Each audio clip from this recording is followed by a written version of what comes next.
നമസ്കാരം. ഞാൻ എൻ രാമകൃഷ്ണൻ കോട്ടായി. ഞാനിപ്പോൾ നിങ്ങൾക്ക് പരിചയപ്പെടുത്തുന്നത് നാടൻ പാവൽ വിത്ത്. നമുക്കിത് ഞാൻ ഈ ഒരു രീതി എന്ന് വെച്ചാൽ വിത്ത് നമുക്ക് സംരക്ഷിക്കണം, കൂടുതൽ വേണ്ട, എന്നാൽ നമുക്ക് ഈ വിത്ത് കളയാനും പാടില്ല. അതുകൊണ്ട് നമ്മൾ ഈ കുടിൽ രൂപത്തിൽ ഇതേപോലെ ഉണ്ടാക്കി കുറച്ച് നമ്മുടെ ആവശ്യത്തിന് വിത്ത് കിട്ടാൻ വേണ്ടി കുറച്ച് പാവൽ നടാം. പാവലായാലും ശരി, പടവലായാലും ശരി, അത് നട്ട് നമ്മുടെ പാരമ്പര്യമായിട്ടുള്ള വിത്ത് സൂക്ഷിക്കുന്ന ഒരു രീതിയാണിത്. കാരണം ഇത് നാടൻ കയ്പ്പയ്ക്കാണ്.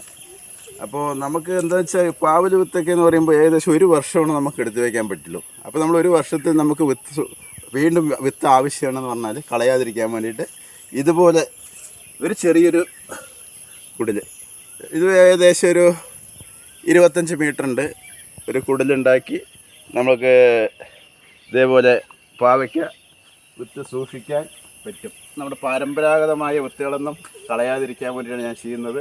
നമ്മൾ വേറെ പാവലിട്ടിട്ടുണ്ട്, പക്ഷെ നമുക്കിത് കളയാൻ മനസ്സ് വരുന്നില്ല. കാരണം ഇത് എനിക്ക് തന്നെ ഒരു 40-45 വർഷം മുമ്പ് ഞങ്ങളൊക്കെ ഈ പാവല ഉണ്ടാക്കിയിരുന്നത്.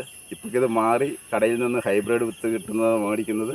പക്ഷേ ഇതൊന്നും നമ്മൾ പാരമ്പര്യമായിട്ട് കിട്ടിയ വിത്താണ്, അതൊന്നും ഒരിക്കലും കളയരുത്. അപ്പോൾ അത് വിത്ത് സംരക്ഷിക്കാൻ വേണ്ടി നമ്മൾ ചെറിയൊരു ഫ്ലോട്ട്, ഒരു ചെറിയൊരു കുടിൽ ഇതേമാതിരി ചെയ്യുക. അത് ഏത് വിത്തായാലും ശരി, പാവലായാലും ശരി, പടവലായാലും ശരി, ഇളവനായാലും ശരി, അങ്ങനെ വിത്ത് സംരക്ഷിക്കാൻ ഇങ്ങനെ ചെയ്യുന്നത് വളരെ നന്നായിരിക്കും. നന്ദി. വീണ്ടും കാണാം.